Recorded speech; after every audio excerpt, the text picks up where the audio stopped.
Chasing Giants with Don Higgins and Terry Peer. Brought to you by Osseo Camo, nature's most lethal camouflage. Follow along as Don and Terry discuss the techniques, strategies, and dedication needed to harvest one of God's most amazing creations, world-class whitetails.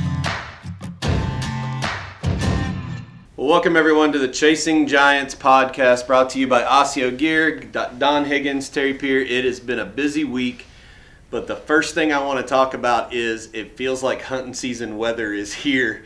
We woke up this morning, it was cold, it was windy, first snow. I had snow in my truck this morning up here in Illinois.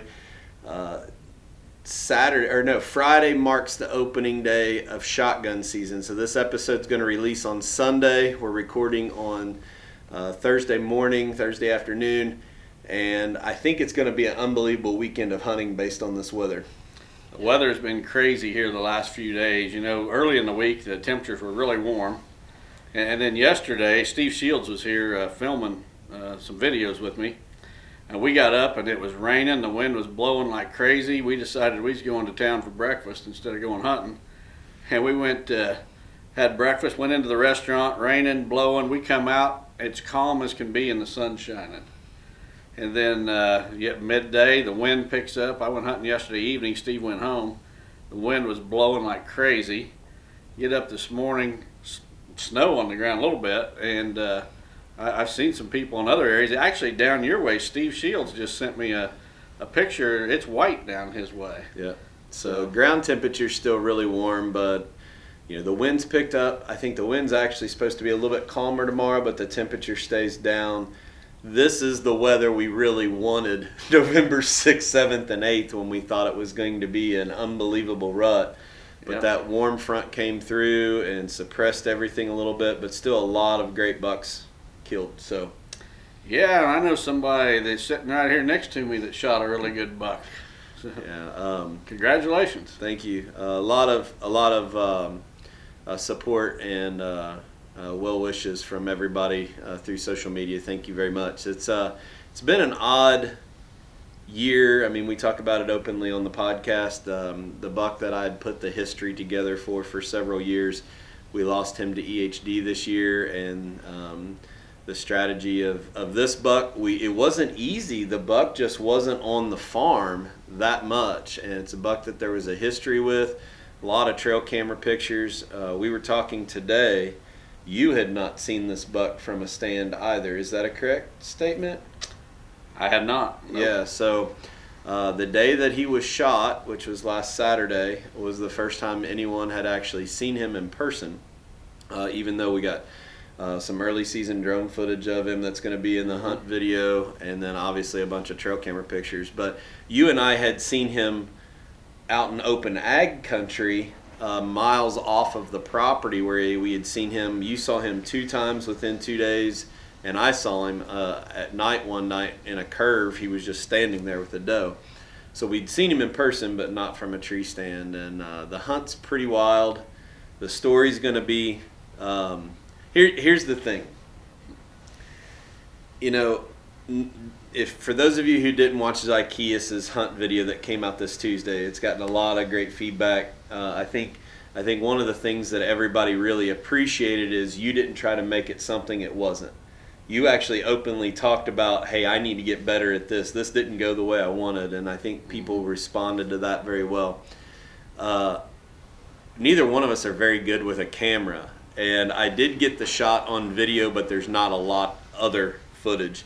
It not only did it happen quick where he came in with a doe, but the battery on my big camera was dead when I went to hit record. So we did get the footage. It's not a lot, and I thought that night, you know, you're doing all this stuff. A lot of work happens after you kill a buck. You know, the pictures and the taxidermist and the meat processor. But I thought, you know, I might need to go back in there tomorrow and recreate, you know, some footage that I just didn't get. And you know what? I'm like, that's what this industry is full of, is this production quality, not the real thing.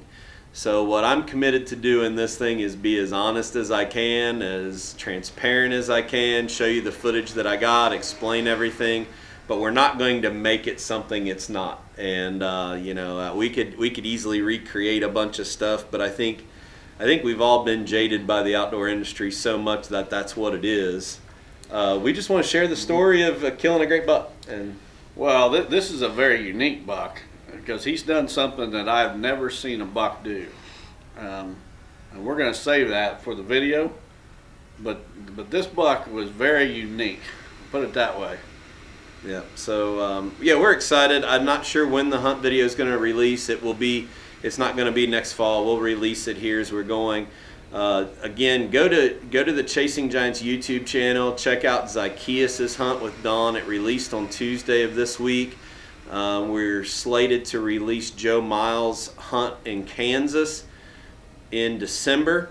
No one's ever seen this hunt before. And then we have a couple other hunts, Josh Anderson's, and then maybe February. Maybe we even release this at the Shipshewana Midwestern Sportsman's Classic. But for those people who don't know, I named the buck King David, and Don gives me these ideas, and he doesn't even know he gives me this idea. I mean, Lester's Feet Foundation was something that came from an idea that he had. But I thought that from now on, when he named his buck Zacchaeus, everybody, Curly and Captain Hook, and, there's nothing wrong with that. But in my position of being on the podcast and having a pretty big social media following, I thought, why not relate this experience or this buck somehow to a Bible character? And if that gives me 30 seconds to talk about how Scripture is relevant in our life, or that it has this parallel, just like Zacchaeus, it gave us a very short window to reference Scripture. So from now on, I'm actually naming it. And I told you, didn't even know this. We were driving home from dinner the night before I shot him, and he had never heard me call him King David before. And I was in the back seat. He said, "You've named that buck?" And he didn't even know it. So, yep. I think it's an opportunity for us to give a parallel of what's going on in our life or with an experience. It's basically allowing us to show that Scripture is relevant, and tying that all in with our hunt. I'm pretty excited to be able to do that. And there's been a lot of other good bucks killed. Anybody that follows me on social media has seen a lot of the clients' bucks that I've been posting, and it's like every day. And it's been every day for weeks now that I posted a buck that a client shot this year. It gave me a chance to. I was thinking about this in the stand the other day, and it's going to be a good talking point, I think, for us here. Is, I'm sitting there in my stand and I'm thinking, why are these clients so successful? And there's some of the clients that just seem to struggle. And it's not a high percentage of them that struggle, but there's a few. And as I really thought about it, it's the guys that stick with the plan the closest that are the most successful. And I've said that a lot, but as I got to thinking about an analogy, I'm always trying to think of analogies so that I can relate things to clients when I meet with them and explain it in a way that they understand. And I think of the plan that we provide when we consult on a property. It's like a recipe. It's a recipe for success on that property. And if you take that whole recipe idea and analogy and you take it to cooking. Let's say you've got a recipe for chocolate chip cookies. Well, if you take that recipe and you leave something out, let's say you leave the butter out of the recipe, well, your cookies are not going to be very good. Or you might even leave the chocolate chips out and you don't even have chocolate chip cookies when you're done. And I think that when I see a client that struggles and I start questioning, did you do this, did you do that, what happened here, and such, what I find is most of the time they did not completely follow the plan. They thought, well, here's an example. Yeah, I got a sanctuary, but in November I'm going to slip in there and I'm going to get in the middle of that sanctuary and I'm going to hunt it a couple times anyway. It's still my sanctuary. Well, no, it's not. When you slip into your sanctuary, it's no longer a sanctuary at that point. And I think that these guys that I'm posting pictures of their bucks, and there's been some really good ones. There's been there's been at least 2 that are over 200 inches, and a couple more, at least 2 or 3 more in the 190s, and several over 170. But these are guys that they buy in 100%. And when we show up and we put a plan together for them, they don't question. I mean, they may question, they may scratch their head and think, I don't get it. It can't be that simple, or why does he want me to do that? But if they believe in it and they follow it, those are the guys that we're posting pictures of giant bucks they killed. Yeah, and it's amazing, and I think it goes along to when any of the consultants that we have on the team do a plan, he has to approve them. And there's times that you say, hey, there's a missing ingredient in this you need to think about that maybe we missed, that you're just kind of that auditor of this system that we've put together. And I think the analogy of ingredients is very key, and that's why we do it the way we do it. You have to review every single plan to make sure that ingredient list is there to align with what the customer goals are. And these guys that are helping me out, Terry West, Bobby Worthington, we go right down the list, Derek Burkholder, got 2 new guys, Caleb and David we're bringing on. It's not like some guy contacts me out of the blue on social media or whatever and wants to be a consultant. I get those all the time. But these guys have all been with me on properties. So the 2 new guys, David and Caleb, they were both with me on probably at least a dozen properties in multiple states last winter. They send the plan, but just this coming week, this group is getting together on a Zoom call, and we got 2 pages, or I've got 2 pages of notes. These guys haven't seen them yet, of notes that we're going to go over. And guys, when you go to the property, here's what you need to be looking for. You need to consider this. And it may not apply to the specific property they're on that day, but I want them guys to have a checklist as they're putting a plan together. And that way when I review it, it eliminates a lot of those changes. Now, why didn't you do that? Or why did you do this instead of that? Well, we're an extension of you and your plan, and that we have to have that consistency. But yeah, I mean, the amount of big deer together between all of our clients this year, it's pretty impressive. We might need to do a picture collage of all of them. There's a bunch of them. That would be pretty cool. But yeah, let's take a quick break and listen to the folks from Osseo, and make sure you're following the Rut Report on Chasing Giants TV, and then also on YouTube. Joe is actually doing his own weekly video that talks about his hunting for that week, and it's usually it's 4 to 10 minutes, but the thing about Joe is he's traveling all over, where Don and I are mostly hunting the same farms and it gives us a great perspective and comparison and a lot of different data points from 2 different styles of hunting. Yeah, it's just great information. So make sure you're following the daily Rut Report, Chasing Giants TV, and then Chasing Giants YouTube channel for that other content that we're putting out there as dynamically and as often as we can. So we'll be right back after Osseo Spot.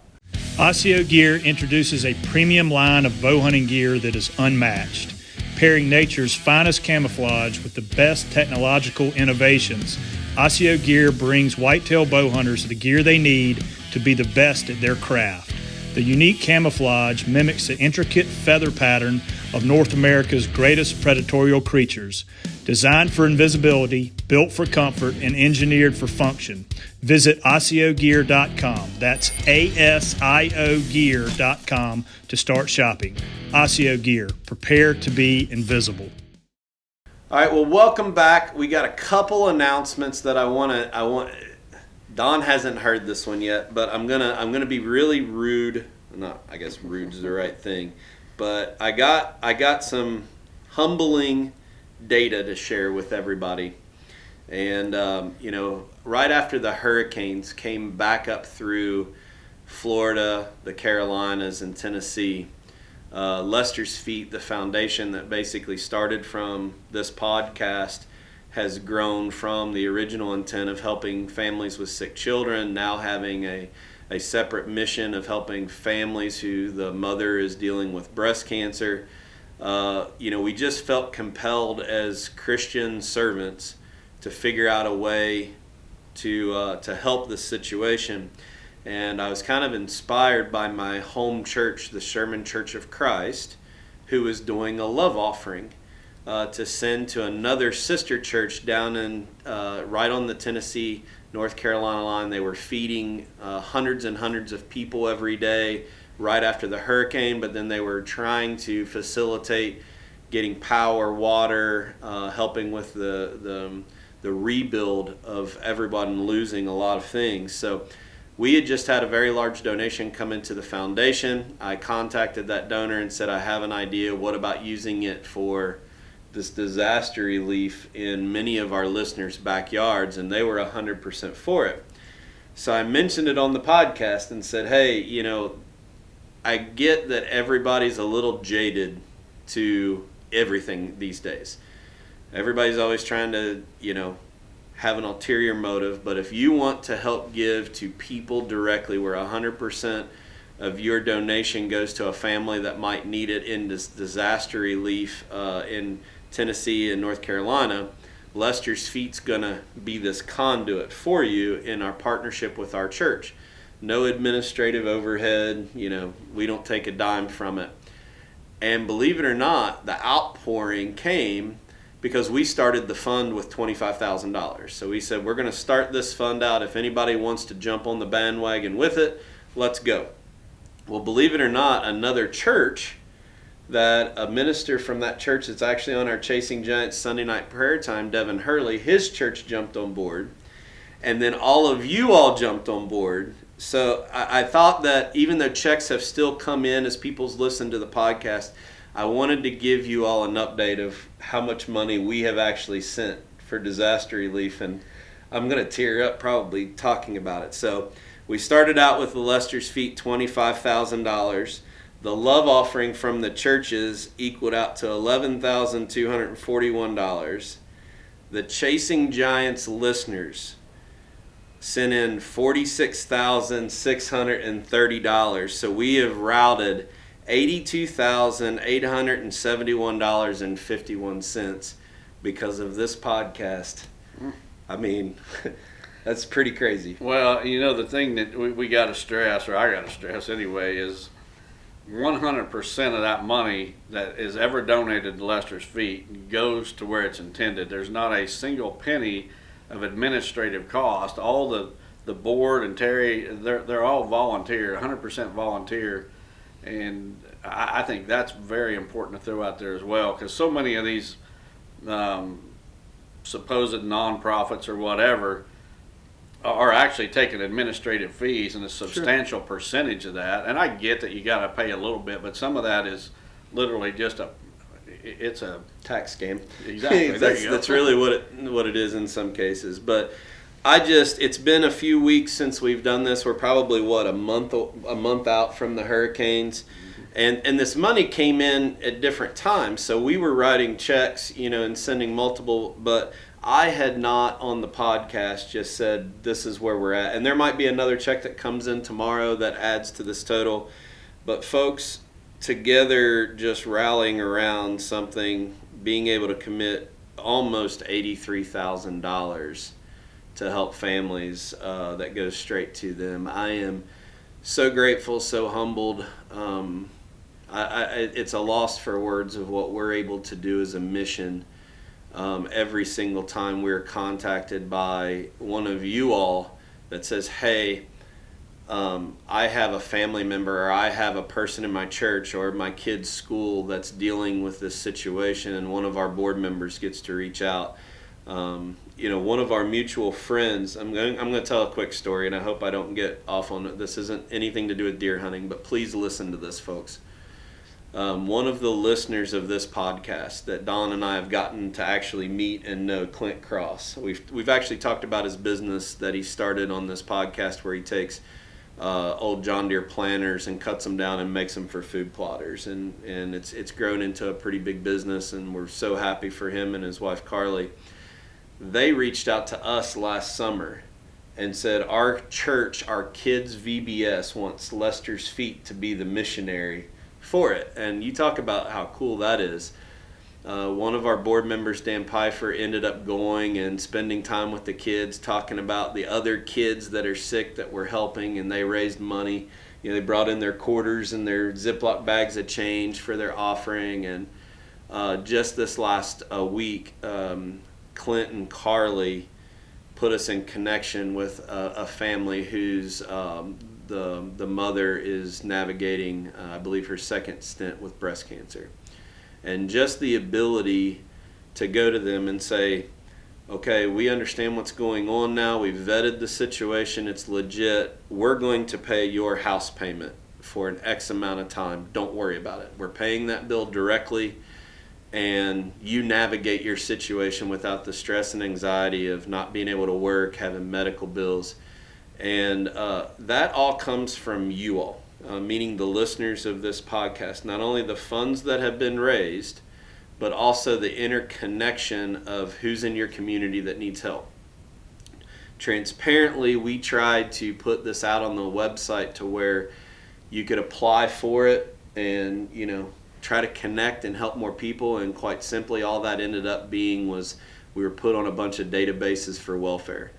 And that's not who we are. So we're 100% grassroots. The listeners of this podcast, please, if you have someone that's navigating a hard time with the illness of a child, or a family that has the mother that's dealing with breast cancer, get a hold of us. One of our volunteers will connect the dots, vet the situation, and figure out a way that we can help this family. And in the meantime, if we're presented with a natural disaster like a flash flooding, in North Carolina and Texas, or North Carolina and Tennessee, and we have the ability to help, it's the Christian thing to do that. So I'm sorry for taking 5 minutes of the podcast to do this, but thank you so much. It means a lot. Yep. Well, hey, Matthews had some big news this week. Matthews had some huge news on Tuesday. So you were on the front end of this thing, Don. First of all, for those of you who don't know, Matthews released their new 2025 bows, and you kind of spilled the beans in your Zacchaeus hunt. Your spin on this new bow was like not anything you've ever dealt with before. Yeah, so I'm blessed that Matthews thinks enough of me to send me the bow early, and so I got it back. It arrived here October 7th. And typically, I tell Matthews, if you want me to hunt with your new bow, you got to get it here before season. I'm not going to change in the middle of season. And so I want it here in September before October 1 opens. But this year it came on October 7th, and I had no intentions of using that bow because of when it arrived. But I thought I at least owed it to Matthews to pull it out of the box that day I got it and throw an arrow or two through it.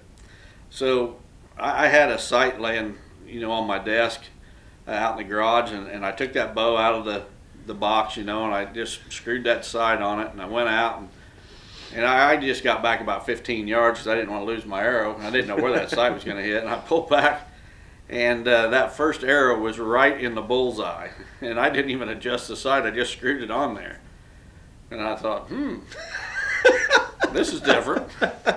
And so I continued to, got back a reasonable distance, 20, 25, 30 yards, and had my Allen wrenches there, and I tweaked that sight just a little bit, but man, that bow was shooting good. So let me interrupt you just for a second, and just to clarify everything. When this bow came on the date that it wasn't a standard ship production bow. Matthews knew his draw length, knew all of his specs, and they had already paper tuned, timed everything, the right spacers, the rest, the center shot, everything was done other than bolt his sight onto it and do the final adjustment. So we're not implying that every production ready Matthews bow is going to be able to do what Don did, nor was Don unethical to take a bow that had not been tuned directly to the woods. Matthews' archery team for his release of his bow already had the rest on it, center shot, paper tune, and he just did the final tweak of it. But holy cow, was that a crazy story?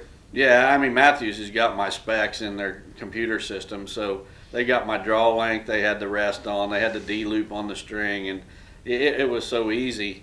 and the bow was shooting so good that I took it to the woods that day, and I literally shot Zacchaeus the day that bow arrived. So I got the bow about 10 o'clock in the morning, and I shot Zacchaeus that evening, less than 12 hours later, probably more like 8 hours or so later. After taking that bow out of the box, I shoot a 190 some inch buck a few hours later. I don't know that that's ever happened before, but yeah, make sure you're following all of that information. So the folks that listen to the podcast, we had to be very guarded with some of the photos, the video, what we could say about the Zacchaeus hunt, and we had that in staged ready for the release of that bow. So I believe our YouTube channel released that video within 2 hours of the first Instagram post of the new Matthews Lift bow. We came right behind it with the hunt video of Zacchaeus. But Matthews, again, raising the bar. I shoot the Lift, the 2024 bow. I've played around with the 2025 bow that Don, there's very few of these that goes out every year. I've played around with it, and it's just amazing how many times they can just keep cranking up the technology year after year. And that's coming from two guys that are not the Levi Morgans of the industry and know every single thing about archery. If Matthews didn't set your bow up, you would have done what I did. I took my out-of-the-box Matthews bow and took it to my friend Dustin at Broken Rack Archery on the east side of Cincinnati, and he did all the timing, set everything up, paper tuned it. But yeah, I mean, these bows are so fast, so light, and so forgiving that guys like us can hunt with them. It's amazing. Yeah, we had to, like Terry said, we had to wait on the release of that Zacchaeus video because of the bow. But one of the comments I thought was pretty funny on the YouTube video was this guy said, it's pretty crazy you got a 2025 bow and a 1965 sight. we probably need to either do a podcast or a video on this site because it's probably the most asked question. I get that. It looks like a piece of angle iron bolted to a 2025 high performance piece of technology, and but it works. Well, if I go back in my bow hunting archery history, I never had anyone to show me the ropes. I bought a bow back in the day. You could buy bows at J.C. Penney's, Coast to Coast stores, Sears and Roebuck, whatever. And I would just buy bows and take them home. Nobody showed me anything. I didn't even know how to grab the string. And for many, many years, many of these bucks on this wall were shot without a sight, 100% instinctive, even shooting a compound instinctive. And then when I decided I needed to shoot a little better, and I found this site called an eradicator site, and we'll show it here maybe next podcast even. But it's like a rifled sight. There's a pin in the back. It's got two dots on it, and then there's one in the front with one dot. And more like a pistol. It's actually the length of a pistol. If you think about the top frame of a pistol, there's a yoke and a pin. Yep. Right? That's exactly what it is. It's like a rifle sight on your bow, and you're not going to take this to some 3D shoot and shoot little groups like this big around. But I'll tell you what, if a buck gets within 25 yards of my stand and I get a good clear shot, 98+% of the time he's a dead deer. I'm not shooting at long distance. It's the one pin. I sight it in for 20 yards. If it's 30, I hold a little bit high. I just refuse to shoot past 30. And it works for me. Well, my buck did not score 191. He's right around 167. But I'm telling you what, the shot that I had to put, he actually was too close, if that's such a thing. But, the platform on that ladder stands, I think, probably 20 feet, 21 feet. So, I'm 6'1" on top of that. I was standing when I shot at 9 to 10 yards. Having the confidence in archery equipment to be able to make a shot and then see the deer fall less than 20 yards from where I shot it. It was a great hunt. But yeah, make sure you're following Matthews. Check out this new Lift X bow. I got a couple other announcements. I talked with the folks at the Midwest Sportsman's Classic, sponsored by FAE. This is the Shipshewana show in February, and I'm not going to draw it all out, but that's the bottom line, folks. If you are an outdoor company, brand, or want to network with the people that are going to flood this arena in Shipshewana in February, they told me today there is only a few booths left. So if you just haven't gotten around to it yet, or you're debating on it, you need to call them immediately. And if you're still questioning whether this show provides something different, not only to the attendees but also the exhibitors there, the only way I can describe it is it's like an early 90s hunting trade show.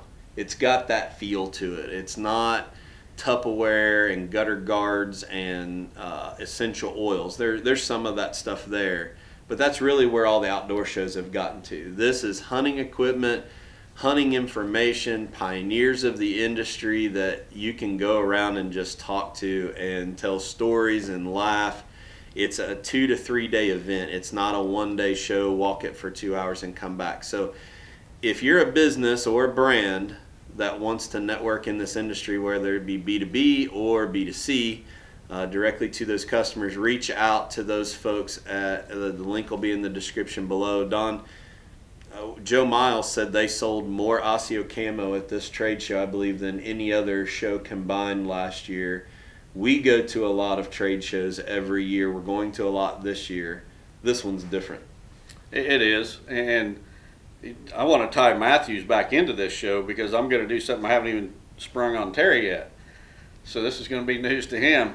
I mentioned earlier on earlier podcasts that I'm going to donate 2 of my books, one of each, my first book and one of my second, and we're going to auction them off. We're going to do a live podcast at this Shipshewana show, and we're going to auction those books off with all the proceeds to go to Lester's feet.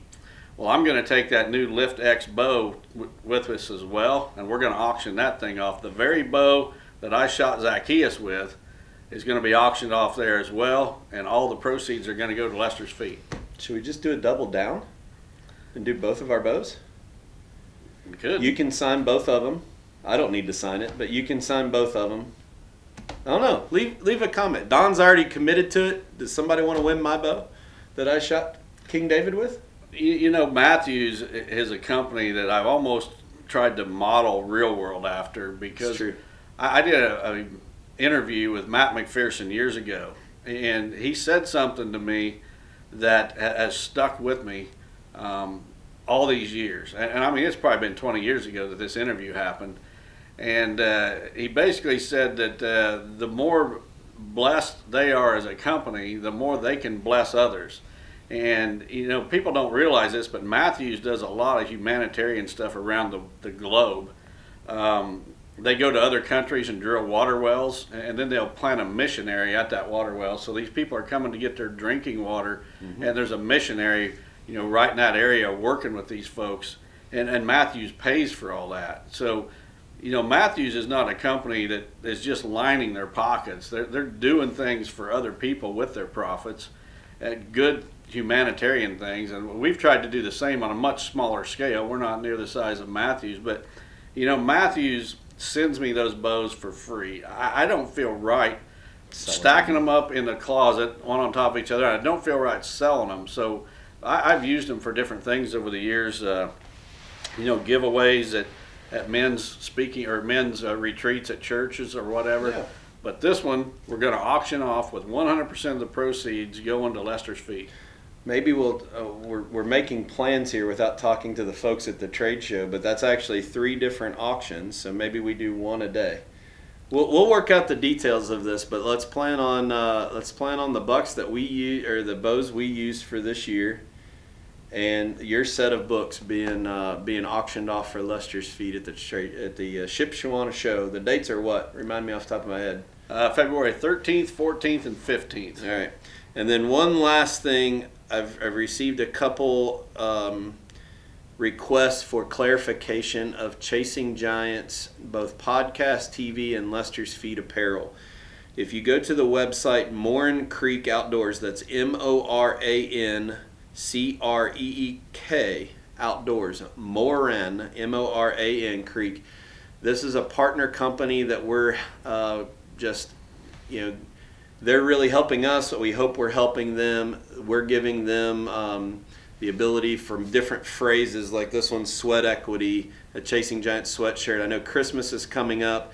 There's Chasing Giants podcast, Chasing Giants TV, and also Lester's Feed apparel that's on this website with our partner at Moran Creek Outdoors. If you're looking for Christmas gifts or different things as the holiday season approaches, go check that out. The proceeds from all the Lester's Feet stuff goes to the podcast, and we're helping another small business with their goals and trying to sell some of our branded stuff. So it helps us, helps them, and gives you guys what you've been asking for, and that's some Chasing Giants swag. So thanks for going out there and checking that out.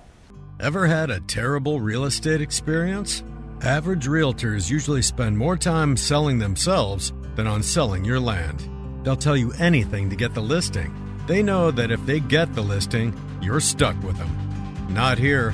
Midwest Land Group has changed the way land is sold and is the only brokerage to offer a 100% satisfaction guarantee. That means if we don't meet your expectations, you can fire us. That puts all the pressure on us to perform. We don't just list land, we sell it. If you're looking to buy or sell property, don't before you talk to us. Visit us at MidwestLandGroup.com. We ready for questions? I say we are. Okay. The first one comes from Shaden Doherty from Mount Storm, West Virginia. It says, Don and Terry, I've noticed on a social media page dedicated to sharing buck harvest pictures from all over the state that the number of higher scoring bucks harvested this year is much larger than years previous. Do you think that this is because of the fantastic growing season that this year has brought us? Or do you think the past few years of the outdoor community on social media pushing other hunters to pass the younger bucks is now starting to make a difference? Either way, do you think the uprising of social media educating other hunters about passing younger age class bucks is aiding in growing the number of big bucks in every state? Just curious on your thoughts. Well, Shade, my opinion is that we had such a good harvest this year was mainly due to the growing conditions. I mean, because any social influence on other hunters is going to be slow. It's going to be a slow, gradual change. And this year, from last year, it was straight up.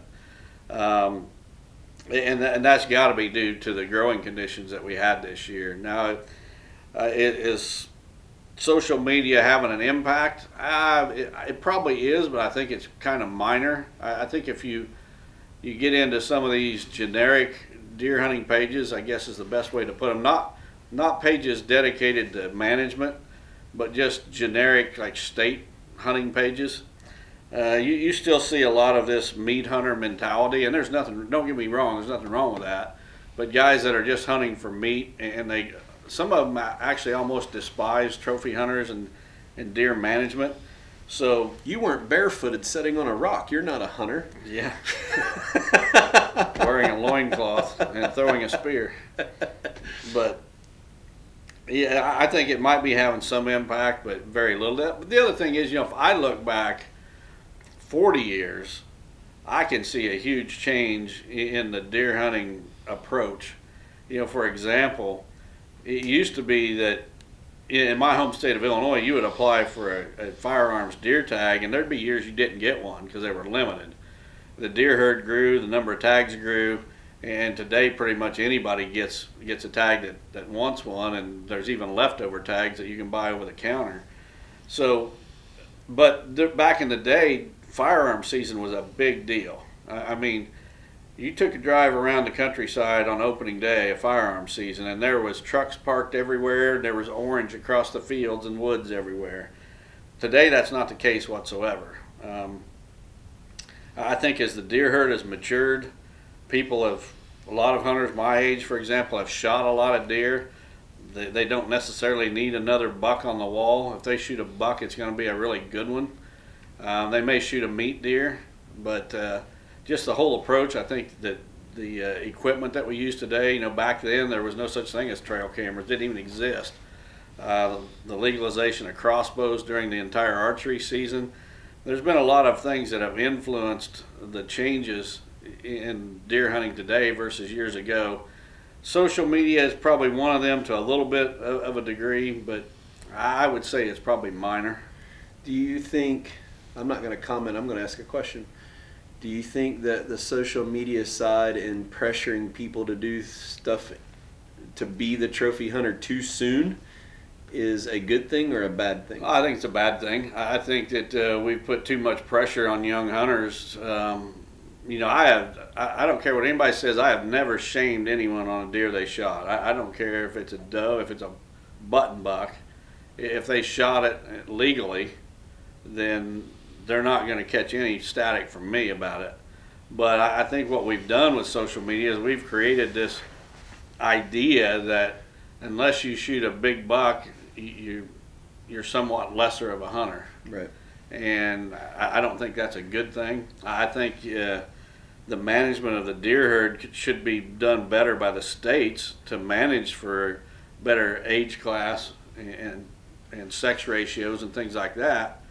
I don't know that it's the place of people like us in the hunting industry to be shaming people that have a different goal than we do. I know specific people that have killed a buck and they won't post it because they're worried about what somebody might say about them shooting a buck that they made the decision to shoot, whether it met their goal or whether they were meat hunting or they just made the decision, hey, I like it, I'm shooting it, but they were too nervous because of what everybody says. Yeah, and the thing you got to remember is, well, me for example, I was hunting trophy deer, if you will, way before I ever had any part in the hunting industry. Before I ever wrote my first magazine article, that was my dream as a kid. I wanted to shoot big deer. And the deer that I would see in magazines, Outdoor Life and Field and Stream, and these pictures or paintings you'd see on the cover, that was my dream. I wanted to shoot those kind of deer. And so I slowly raised the bar. I was a trophy hunter before this craze even started.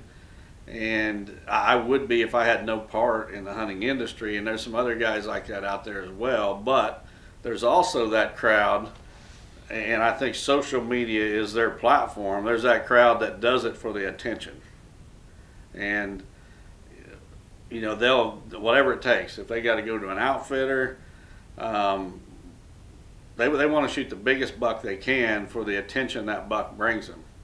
And I know people will make that accusation about me, but I can tell you that I was doing it way before I ever had any part of the hunting industry. Before I wrote my first magazine article, in my 20s I was doing, now I wasn't shooting the kind of bucks I am today, but I had goals on the size of bucks I wanted to shoot, and I would, once I reached that goal and could do that consistently, then I would raise the bar to the next level. But social media just gives an opportunity for people to learn, but it also gives an opportunity for the bad side of it, and that is, criticizing or critiquing. There's a group of people that won't even post stuff because they're worried about it. There's a group of people that just sit back and criticize no matter what it is. They criticize, or they use social media as just a way to be Simon Cowell from American Idol on every topic out there. But there's good and bad with everything. But at the end of the day, we had probably the best growing season for antlers that I can remember. Be nice if that was that way every year, but I don't think it's setting up to be. No, I mean, literally, this might have been, it's the best year that I can remember in a long time, decades. So, and if you look at that, we talked about this probably in July, that this was going to affect a lot of decisions on what deer you take. And you look at my deer that I just shot is a perfect example of that. That deer had a 16 and a quarter or 16 and a half inside spread, a 19-inch beam, and a 20-inch beam. That deer genetically is never going to have the huge frame like Smokey and Mel, what it takes to get to a world-class deer, right? Mm-hmm. He just doesn't have that frame, and this was probably the best growing season he was going to have. So a lot of those kind of factors of what this question asked goes into the decision of what deer to shoot and what not to shoot. And Zacchaeus is the same way. If I would have let Zacchaeus grow another year, I think the odds are as good that he would have lost inches as gained inches. Yeah, if you spend a lot of time looking at the Zacchaeus video on Chasing Giants YouTube channel, pay attention. He's a 190-inch deer, and there's a back view of him on the video that he just looks really, really just huge. But you look at 191, how much of that was brow tines with double forks versus what he had out here. He didn't have out here what he had in here, and that's where a lot of his score came, which, again, goes back to the decision of your management plan. So, great question. Thank you. All right, next one comes from Nolan Franken from Wathena, Kansas. Says, hi, Don and Terry. Thanks for continuing to put out such valuable information each week. Between the Master Academy, Chasing Giants TV, and this podcast, I have learned so much information in a relatively short time. My question is regarding Don's home farm. Don, can you explain the reason behind leaving your existing pasture and roughly 20 acres in row crop that is harvested each year undeveloped for deer? I've heard you say many times that you'd convert every acre of your property to either food or cover, but wanted to hear what your reasoning is for not converting these two areas.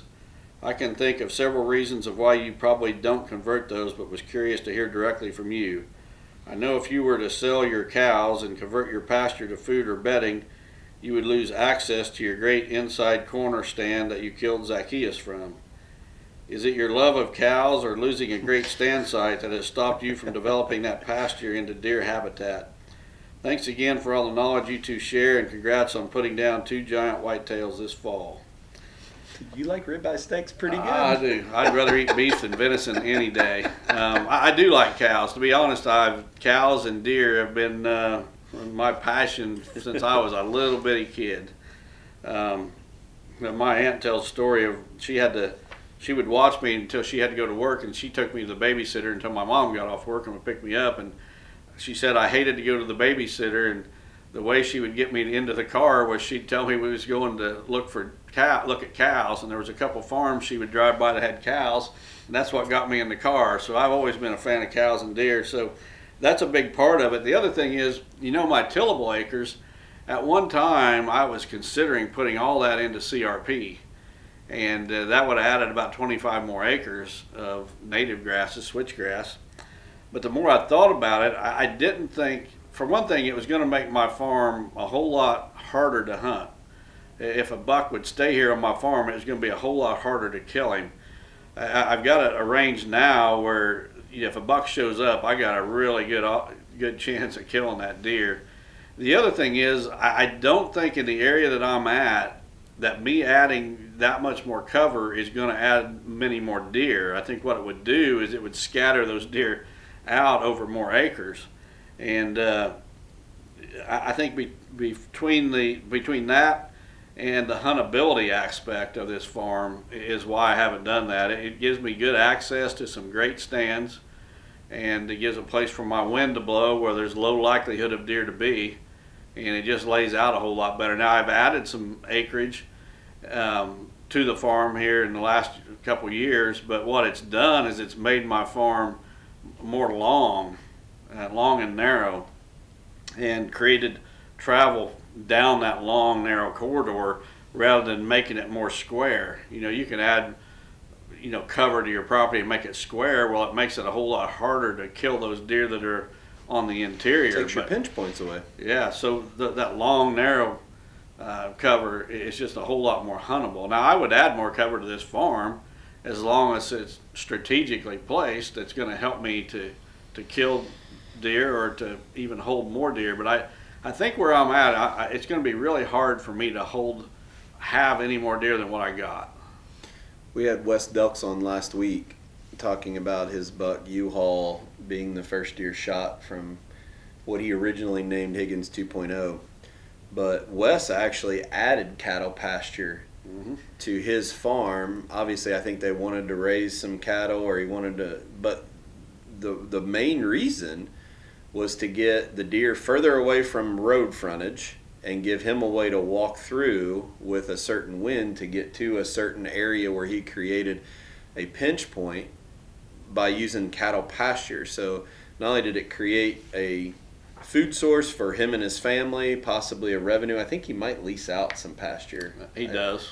But also improving the huntability, instead of just being a square block that you got deer standing 3 feet from the road that everybody can drive by and see. So everything and when we do a consulting client, everything is strategic to create those access points. We take a farm and figure out where the access is, and then use things like cattle pasture to put us in the right spot to funnel the deer where we want. Mm-hmm. All right, next question comes from Nate Miller from West Farmington, Ohio. It says, "Hi, Don and Terry. I'm working on purchasing a property that is currently being clear cut. I have heard deer will not or are hesitant to travel or bed in clear cut in all the tops. Do you agree with this, and how do you recommend improving this for deer? Thanks, and having a great rest of your season." Well, Nate, I think clear cuts are some of the best deer habitat there is. Those treetops, they'll work their way through them. I've yet to see a place where the treetops were so thick that a deer wouldn't go through them. Now, sure, there may be spots where it's thick and impossible. They'll work around, and in fact, the deer like to bed within those treetops. It gives them some protection, from the backside. They'll get right up against those treetops and be facing away, and that treetop actually protects their backside as they bed there. So you didn't mention if your property was softwoods like pines, or if it's a hardwood like oaks, because a clear cut can look different in those two areas. But a lot of times when we're talking about pines, they're cutting pulpwood, and they take everything that's there, and basically there's almost nothing left, and it takes 2 or 3 or 4 or 5 years to get good cover again. But the fact that you're talking about tops leads me to think you're probably talking about hardwoods like oaks. And in that situation, them tops they're not an issue for the deer whatsoever. I wouldn't even be a little bit concerned about that. You want to explain real quick, is it worth talking about what that doe was doing in front of that buck on a tree that you dropped? You said deer like to bed in tops. Yeah. Talk a little bit about that. I mean, wasn't the reason you dropped a tree, but that's where that doe was going. Yeah, the stand that Terry shot his buck from, it's into the sanctuary about 15 yards, maybe. 15, 20. It was the tree. It is where the stand needed to be. It's in a little deeper than I like to typically go, but it's where that particular stand needed to be. And there's a little bit of deer traffic cutting behind that stand, between the field edge and that stand, where basically the hunter's scent is blowing. And in an attempt to stop some of that traffic, I dropped a hickory tree there. And what I've found is there's been a time or two where I've come in to hunt, and there's been a doe bedded in that fallen hickory tree. And the buck and doe that came in on Terry last Saturday morning, the doe was actually fixing to bed in that fallen hickory tree right there. And so, those deer love to bed around those treetops. Yeah. So the only other thing I would add to it, it's like if you have a clear cut that's already there, and say it's just sporadic, all of these tops, well, yeah, you can let that grow up. I know our friend Ray and Aiden, that one area they had clear cut, they're just letting it all grow up because their pinch points were already established. But if you're looking to establish your pinch points in a clear cut, that's where getting a guy like Austin Razor in there with his mini excavator with his thumb, and he can take those tops and start placing them, and almost you're creating barriers or funnels, rut funnels, to bring that, if all there's this pile of debris is in this area and the deer have to come, it puts you with the right wind in a specific area that they come by, where you're giving them the wind but you're safe. That's the only other thing I would encourage you to really look at. That's what we work with consulting clients, is after the clear cut is how can we manipulate or manage the debris that's left to not only be great bedding, but also create rut funnels, create great trail camera locations, and put those deer where you have access to. But to do that, it's not a chainsaw. You're getting a skid loader with a grapple or an excavator with a thumb. So, but it's a fantastic tool to use. Yep. Next one comes from Nolan Gerling from Mount Carmel, Illinois. He says, "Hey, Don and Terry, was listening to your rut report, and you mentioned how calm it was in the woods and that you could hear the deer well before you saw them. My buddy and I were talking about how we see little deer movement on calm days. I always remember my grandpa saying that on windy days he hated to be in the woods when it was windy because he believed the deer didn't move then. Just curious on what your thoughts are on wind and deer movement. Love the podcast and hope you have a great Thanksgiving." Well, Nolan, I'll tell you, I do not like calm days for multiple. I don't think the deer do either for a couple reasons. One, your movement is easy for that deer to pick up on. So you need to shift in your stand, you need to draw your bow, whatever. There's no movement. When you got a little bit of a breeze, you got tree branches, swaying and grass moving and leaves blowing, things like that, and your movement kind of blends in with that. So, I typically like a wind speed of, say, around 10 miles an hour, give or take a couple. The other issue with a calm day is, your scent. What's it doing? A lot of times it's just kind of falling down to the ground under your stand and going in various directions as that wind swirls here and there. And when you got a wind speed of 8-10 miles an hour, it's pretty steady.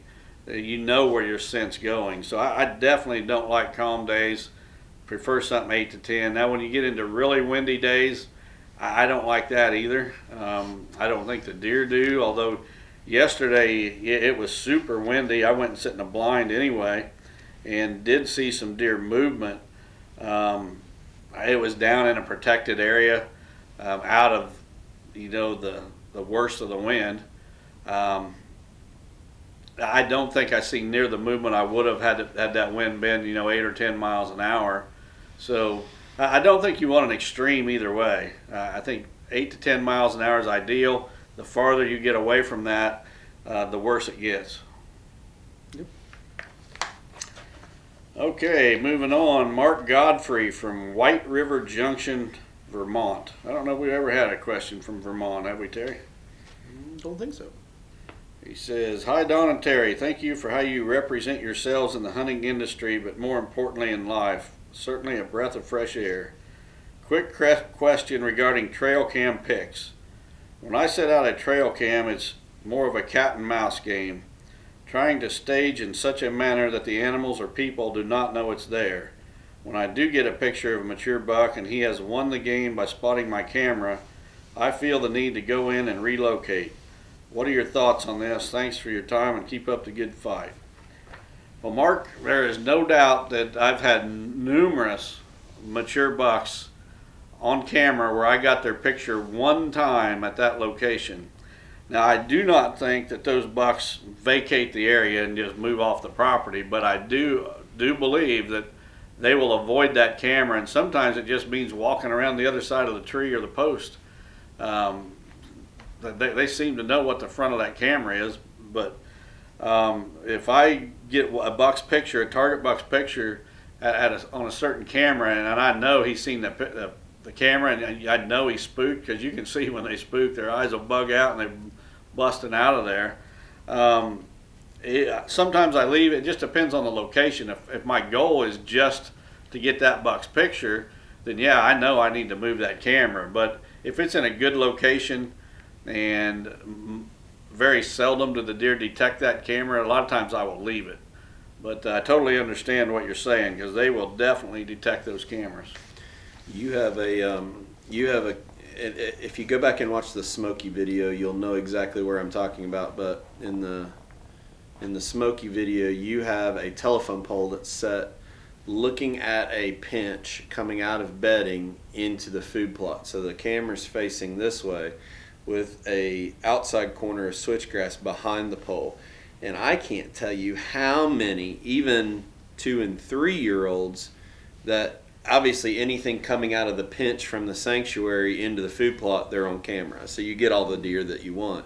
But if a deer is coming the opposite direction, just going around the outside corner of the switchgrass, there's probably more deer that walk behind that pole than they do in front of it. No doubt about it. I mean, Yep. it's you No sit doubt there about and watch it, and they just walk, and it would be easier for them to walk in front of it, but for some reason, making a trail camera location a great trail camera location is just as important as your stand. You know, I've talked about, and Steve and I just talked about this on a video we recorded yesterday, but I talked about Roger Rothar told me years ago that a mature buck will walk 100 yards out of his way to go through an open gate instead of jumping a fence.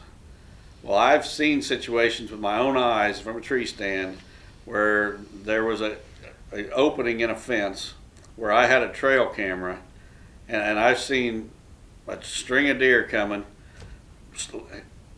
headed up by a bunch of does and fawns, and the does and fawns walk right through that gate, right past that camera. Behind them comes a buck, and instead of walking past that camera, he goes to the other side and he jumps the fence so he doesn't have to walk in front of that camera. I've seen it happen with my own eyes. So once they get onto those cameras, they'll avoid them. And it goes back to bucks are a totally different creature than does. And I'm talking even 1.5-year-old bucks. So here at my house, we see deer in my yard on almost a daily basis. I'm talking right here in the yard where we mow the grass. And I actually got a scrape line in my yard. And I took some pictures the other day. I need to post them on social media. I got 6 scrapes in my yard. But here's the thing. I have never seen a buck in daylight in my yard, ever. I see deer daily in my yard, but never a buck, not even a 1.5-year-old buck. Now, at night, sometimes we'll come home, we'll pull into the driveway, and there'll be a little buck in the yard with some does or whatever, but he takes off running even before the does do. A buck is a totally different animal than a doe, and he's going to tolerate a whole lot less. Is that it? That's the last question. Well, thanks for your all support. Thank you for the encouragement. We've had a great year, 2 big bucks on the ground. We can't wait. But go check out that Zychaeus hunt on Chasing Giants YouTube channel. Check out our daily content on Chasing Giants TV social media. And this new Matthews lift, we're excited about it. The Lift X, a lot of changes, improvements, and pushing that technology window even further. But outside of all that, that's awesome. Over $80,000 raised through this podcast to help people. Thank you very much. Hope you guys in Illinois have a great firearm season this weekend, and everybody have a happy Thanksgiving coming up this week. God bless. Beautiful.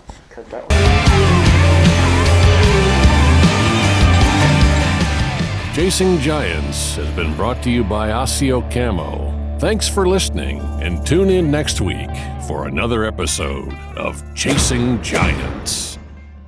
Hey everyone, I'm honored and thankful to be with you for another Sunday prayer time. And as I prepared for today, I'll be honest, I really hesitated, frankly, wanting to share this. I wrestle with God quite a bit of it.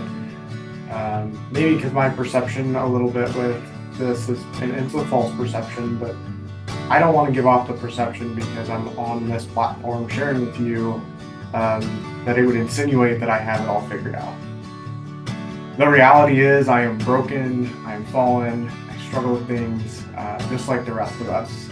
And with that said, I kept being reminded about the truth that I know His strength shows in my weakness. And so over the last several weeks as I was thinking about this, I continued to reflect on a story probably about 3.5 weeks ago. I was sharing a little bit of how angsty I had been hunting this specific buck, and I was getting nervous that it was going to continue into gun season. And my friend kind of asked necessarily why I was more comfortable with a bow than I was with a gun. And I thought about it for a minute. And frankly, a lot of different ideas raced through my mind. Was it because I loved the challenge? Was it pride or ego? But really, after I just sat in it for a second, it kind of dawned on me that the real reason was I had confidence. It was repetition, familiarity. I had spent hours in the summer practicing learning, how that bow feels when the release goes off. I understand, frankly, that bow is an extension of me. I know when something's loose. I know when something didn't feel right, and frankly, that's not me with a gun. And so my experience with the bow really lended it to me having more confidence in it, and that would be why I felt that way. And the more and more I thought about it, it kind of dawned on me how, frankly, that aligns with our walk with Christ. Confidence in our faith isn't something we just stumble into. It is built over time and prayer and walking with the Lord. And this year, I had kind of talked to some close friends that my relationship with God really felt strained and frankly distant. And I sought scripture and continued to work through this, and it kind of was a smack in the face as I was preparing for this, that the Spirit made it abundantly clear. It truly was a lack of practice and repetition in His Word and in His presence. And I know we're all busy people. This is a very busy world we live in. And in the craziness of life, I had forgotten to practice, frankly, with the most important weapon that I have. And I didn't put on the armor of God. I hadn't taken the time with the sword, and all of those things came crumbling down. This year I really lost what my identity was in Christ, and it became significantly more about the external successes, right?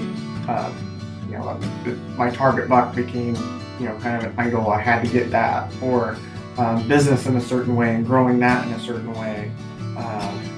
These external results became my, if you want to call it, an idol.